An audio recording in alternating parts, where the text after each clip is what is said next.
आसिला आउ एक अपडेट केंद्रीय कर्मचारी खुशी खबर दीपावली पूर्व तीनोटी बड़ उपहार सरकारी चाकरियां खुशी खबर आसवाक जाउछि। जदि आपण से खुशी खबर विषय जानापी चाहूँगी तेबे चलतु आज आम जाना ये वीडियो माध्यम पूरा डिटेल्स रे। तेणु वीडियो को आरंभ करने पूर्व आपण समस्त को अनुरोध जो मैंने आम चैनल को एपर्यंत सब्सक्राइब करना आपण मैंने एवं ही आम चैनल को सब्सक्राइब कर आउ वीडियो भल लगे वीडियो को लाइक शेयर कमेंट कर दिंतु। चलतु डेरी न करिकी आज वीडियो को आरंभ करवा। प्रथमटी उपहार अष्टम वेतन कमिशन गठन घोषणा नहीं आशा करा जाउछि। द्वितीय महंगा भत्ता डीए वृद्धि घोषणा नहीं आशा करा जाउछि।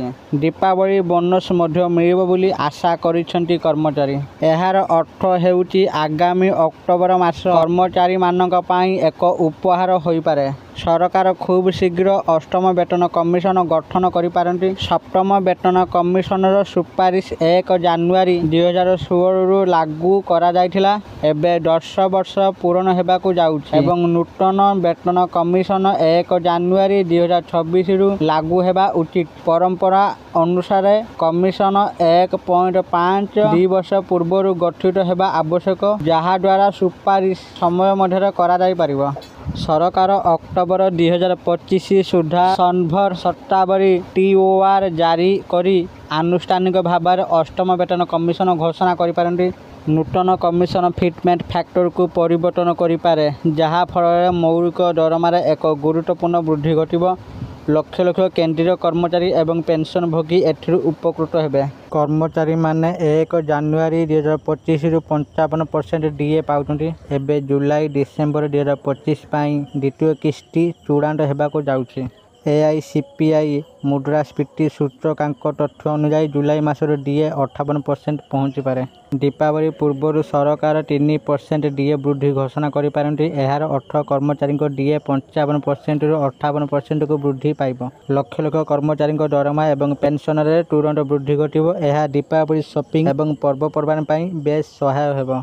डीए वृद्धि धारा जनवरी 2024 रे 50%, जुलाई 2024 रे 54%, जनवरी 2025 रे 55%, जुलाई 2025 रे 58% आनुमानिक होई पारे। एहा AICPI तथ्य पर आधारित। प्रतिवर्ष सरकार अण गेजेटेड कर्मचारी को उत्पादकता लिंक बोनस PLB किंबा हारक बोनस प्रदान करती। एही वर्ष मध्य दीपावली पूर्व एक बोनस घोषणा करा जाय पारे। 2026 पूर्व अष्टम वेतन कमिशन घोषणा हेबा प्राय निश्चित।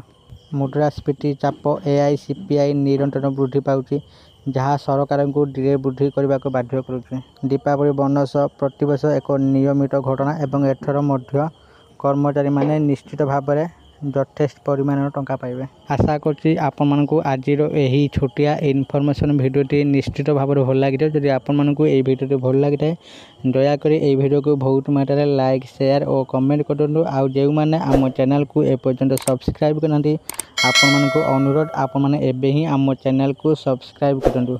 आज पई एतिकी पुणी देखा आउ एक वीडियो रे। सेते पर्यंत आपण मानक ठारू विदाय नउछि। धन्यवाद।